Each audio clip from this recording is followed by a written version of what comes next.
And welcome to the program. And at this particular point, let's now turn our focus and talk matter security. In particular, let's talk about Laikipia region. And in studio, I'm joined via Zoom, is the Rift Valley Regional Commissioner, that is George Natembeya. There you have him, joining me via Zoom all the way from Nakuru. Let's just get straight into it. Bona RC, welcome to the program. Good morning. Good morning to you. How are you? I'm fine, thank you. Let's just get straight into it. And let me ask you this question direct. What is happening in Laikipia?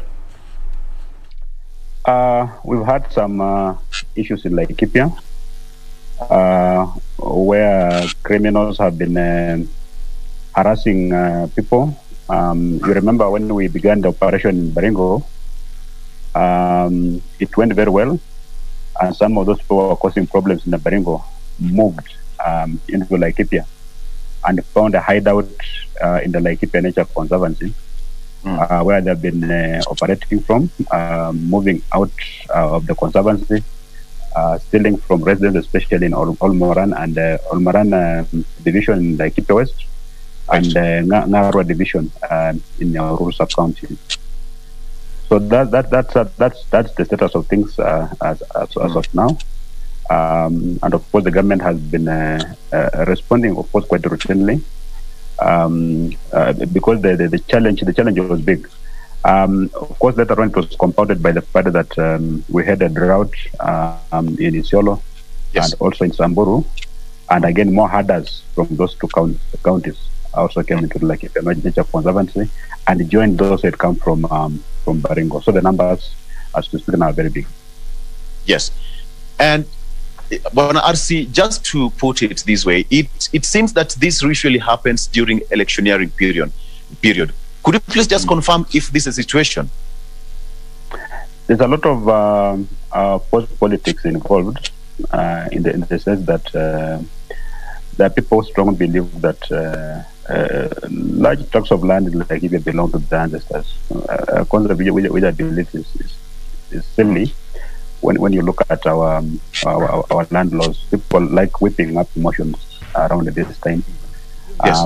And they give in to their community demands. If the people say we are heading to Laikipia, they won't tell them that those parcels of land are privately owned. They'll support them. Number two, looking at the owners of those herds of cattle, most of them are senior politicians and some senior people in government. And it's indeed true that around this political season, that's when we see some of these things happening. So there's a lot of political intrigue there. And for Laikipia North, actually, the member of parliament that strongly believes that if the Samburus come into Laikipia, most of them have been eyeing her seats and they may register Laikipia North and actually vote her out. So there's a lot of politics involved in this thing. And what is the political goodwill from the politicians in that region? The political goodwill in terms of them not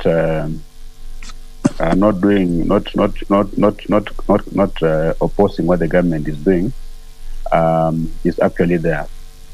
But in terms of them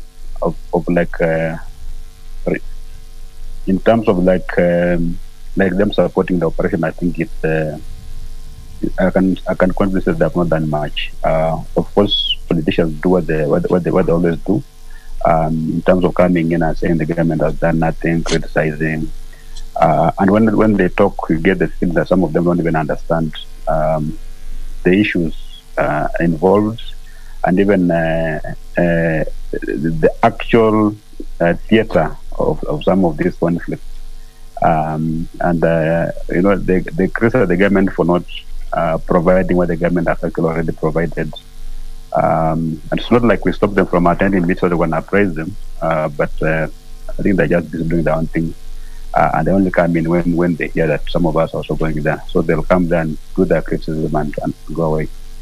And of course, there are things that the political leadership, especially the members of parliament and the county government, are supposed to do. The members of parliament, of course, are supposed to support maybe the construction of security facilities, because many of the other functions they were doing were actually devolved the county. So they just remained with the playing some bit of role in security and also in education. So because we lack facilities, we think that the political leadership sort of that can come in and even actually improve the security facilities out there. Like in Oloo, we have a police station there, but because of lack of facilities, there's only 11 police officers. We can do with more houses there so that we can have more officers. That's it. All right, Bona RC, you've had so many meetings, including yesterday when you visited that particular area, and not far away from where you are, there was an attack. Could it be that these bandits are more tactical in terms of their approach? No, it's not that they're more tactical. It's because they operate in a lawless manner. Like they'll find an abandoned place and burn it. There are no tactics. There are no tactics there. Like that school that there was an attempt to burn it. Actually, the school belongs. Many of the students who were in that school were actually for court. But sometime 2 weeks ago, they moved the children from that school, and therefore the school is basically abandoned. So they tried to ban it, but we responded. That had targeted a store which had a lot of off-cuts and right. So they tried to ban it, but they were not successful. Basically, what they're doing is that they go for abandoned homesteads and abandoned facilities like that school and try to set it ablaze. Right. From Bona RC, from the reports that we had in our previous stories from our reporters on the ground, some of the residents say that the attackers were saying that all they are doing is to it's a kind of a retaliatory attack that they are doing. Is it a situation that you see will be contained before it gets out of hand? Because as it is right now, it's spiraling pretty fast. It's actually not spiraling. We are containing it. People. They say that if a hyena wants to eat the baby, they accuse it of smelling like a goat. Right. There were claims that the security officers kidnapped 2 members of the community from Oloo and disappeared. They claim that government leading mates were not privy to any such activity by government. But why would members of one community feel that when the members of the community, something has happened to them, then they blame other communities? Because now they're claiming that these people are picked by security officers, and these two communities, the two gangs and the Kikuyu, are the ones who provide the information to security agencies. So they're saying that as long as the people have not been found, they're going to be attacking these people. I don't understand the logic. But the true position is that these people are taking on the Tugen and the Kikuyu community in that place because these two communities are not armed and they're basically defenseless on their own. So they find them an easier target than the government, because you strongly believe that the government that abducted these people. Why not face the government directly? Why go to innocent people who are going about their usual business? So the situation has not spiraled out of control. The government must operate within the law. If we just to move in and apply all the government machinery, and there will be a public outcry. The animals there, the herders who are allowed by the owners of those ranches to graze in there. The people doing all sorts of activities in that area. They will put wildlife in that place. So as a responsible government, even as we respond, we take cognizance of those facts. The bandits don't do that. They'll come and they'll just, pump bullets into a house, regardless whether there's a baby, an old woman, or whoever is already a disabled person. They don't really care. So while we're handicapped by the law, they're not. So it appears as if the government is overwhelmed. But I want to assure you that we're... Absolutely. Could you please just give us the exact figure of fatalities that already been experienced in that particular region, Bona RC? Currently, we have... Can you get me? Yes, I can hear you. Continue. I'm having challenges with my thing here because the people are calling in. Oh, no problem. Perhaps they are watching. They are watching. Let me intervene. The RC is on air. Please just give him time to continue the program. We'll continue with this. You call him after the show, okay? If you can hear me on RC, probably can continue. I can hear you. Right. Please come again. I didn't get your question properly. Okay. Perhaps from the figures that you have, what are the numbers of fatalities already reported in Laikipia? The numbers are quite big, but for the last 1 month, we've lost about 74. Yes. And this number includes security officers. I want to confirm that the situation just deteriorated the other day when those claims of abduction came up. Otherwise, the people who have borne the brand of these attacks have been security agencies, especially those who are domiciled right inside Laikipia Nature Conservancy. These people will just wake up one morning, they surround the security camp, they fire bullets there, wherever they get, and then they run away. But now what we are doing is that while we are carrying out the operation right inside the conservancy, we have also deployed a fair number of officers to protect people who have moved away from their homes, and they are settled in about four market centers. I want to assure Kenya that within the next few days, we are going to ensure that that normalcy returns. Actually been given only 7 days, and the 7 days began running on Monday. So by next Monday, we will have a status update to show where we are, that we have moved all the illegal occupants from that place, and that now we're putting in place measures to ensure that they don't come back, and that life goes back to normal. All right. Just to connect to what you've said, the 7-day ultimatum that was given by the government also comes at the backdrop of another ultimatum which was given by the Interior Cabinet Secretary Fred Matiang'i a month or so ago. Perhaps these bandits are not bulging. No achievement so far? No. It's not true. There are no achievements at all. Right. Have made achievements. When the CS gave that ultimatum, yes, actually it was meant to ensure that that these bandits are evicted from people's homes, people's because initially they come to invade group ranches, conservancies, and community land. Huge herds of animals. So the CS gave an ultimatum of 7 days to ensure that all these animals have moved out. And indeed, within those 7 days, all those animals had moved out. That's why you don't get any complaints from other ranches and private conservancies other than the Laikipia Nature Conservancy. That's the only place where these people are remained because of the very difficult terrain of that place. There are gorges there, there are caves there. Vehicles can't move. Any government intervention must be on foot. They've already taken strategic positions. You move in, you go into ambushes. And that's why now we have engaged a more multi-agency approach to ensure that now we take this battle to them. Because they've been doing that, they come out, they attack, but then they go back. So they have found that to be very, very good hideout. That's why we want to go to where they are and solve that problem from there. What we have now is not really an ultimatum. We don't want to have an endless operation. And that's why we just given 7 days to carry out this operation, sanitize the area. What did the CS did? We gave an ultimatum to the herders, gave them 7 days to move out voluntarily, or we move out. We move them out. After 7 days, most of them had moved out. The few who were left, we moved in and moved them out. Yeah. So it's not like the orders or the directives are given in vain. That one was effective. There was no problem with that. And even the current, the 7 days were given, they began running yesterday, and I want to assure that by Monday we'll have a good report to give. NRC, let me just quote you said that these bandits are heavily armed. They have M16 rifles, heavy firepower against our police officers who only have G3 rifles and AK-47. And you wondered why these firearms come from. Could you please just explain to us that?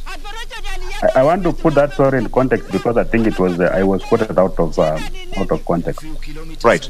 The question was put in such a manner as to suggest that the government is dealing with people who are not who have maybe unserviceable weapons, or basically rudimentary weapons like they're using rongos and that kind of stuff, which is not the case.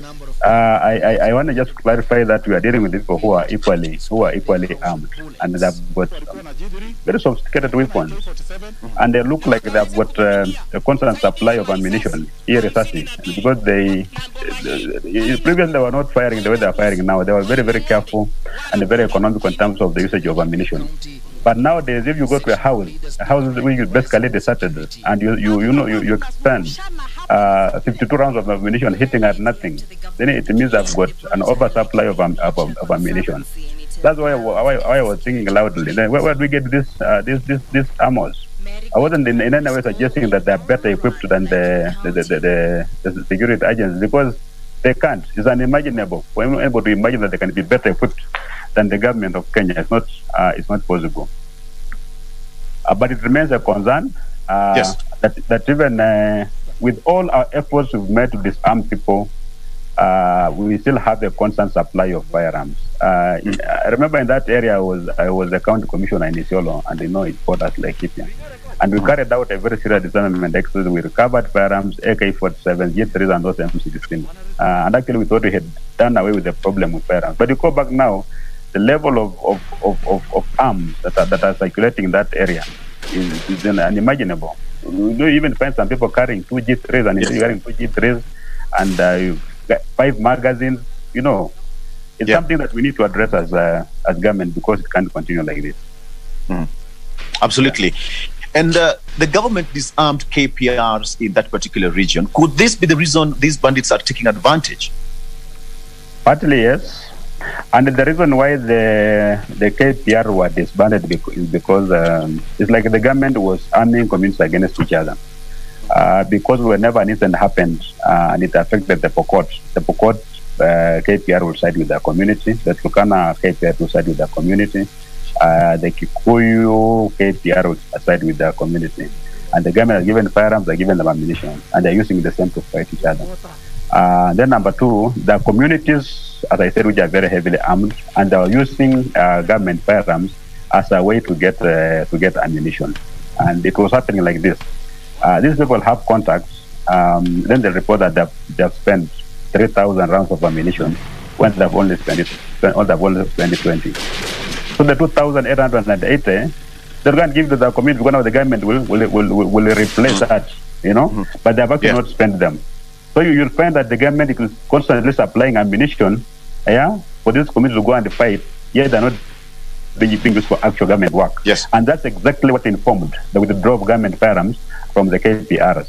And for a long time, actually, there was a lull, and until just one particular community in that place that retained its illicit firearms and continued using it. So the unintended consequence was that the other communities which did not have illicit firearms became exposed. Right. And this is the kind of scenario now we are dealing with, and we are going to correct it. Right. Do you think it's a good idea to arm them once again? It's being considered. Actually, the rearming of KPR has been on the cards, but the strategy changed a bit. That the government will recruit NPRs from all the communities around where there's conflict. They get trained together, and then they come and live like in a barrack. The way soldiers live. Because NPR actually in the law, national police structure in the law, it's not supposed to be tribal or ethnic in nature. It's supposed to operate the way the police service operates. But that again has not worked, because we tried that with the Turkana and the Pokot, and whenever there were issues there, instead of cattle rustling, you still find there's a bit of hostility even between the NPRs themselves. One day they just woke up and the Turkana left and the Pokot left. So we are back to the drawing board, because some of these places actually require the local people to start to try to manage, because the terrain is very bad, it's very complicated, and some of our officers are not very suited for this kind of environment. We can have people living, 20 people, NPRs armed, living with the community, within the community, and we can manage the way they use these firearms by having maybe supervisors very close by, so to avoid the problem of misuse.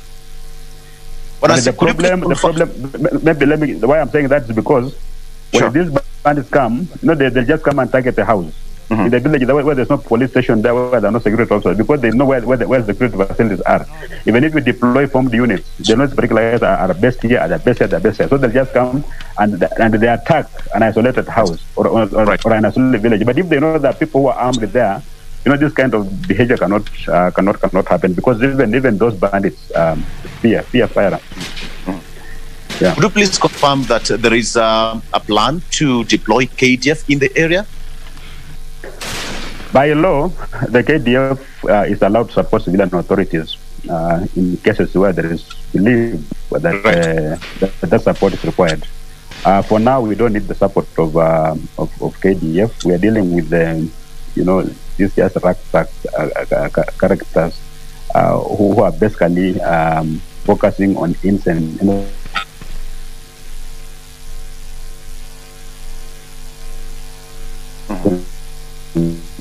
To bring in KDF at the moment, because we're not overwhelmed, and Kenyans will know this by Monday. We'll know where we are.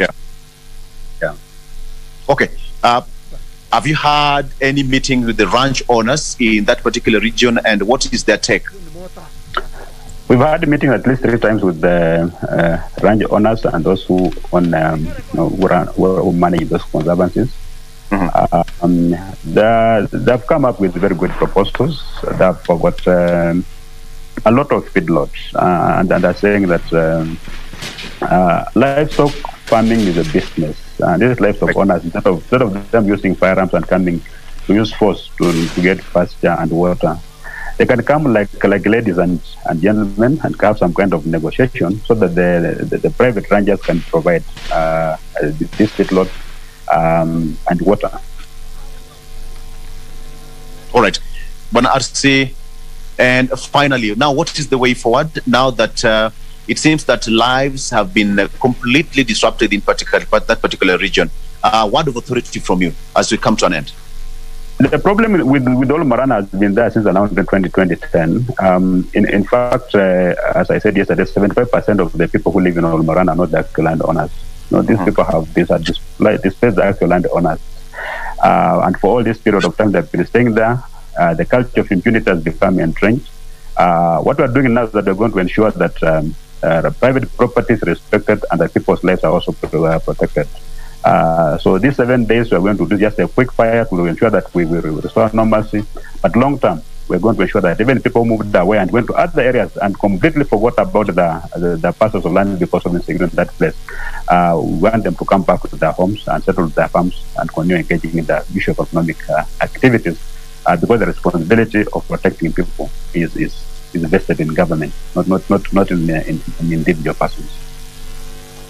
All right, Bwana RC, thank you so much for your time, and we hope to connect with you soon so that we can get an update on what's happening there in Laikipia. We've been talking to Rift Valley Regional Commissioner George Natembeya, just giving us an update on what's happening in Laikipia County.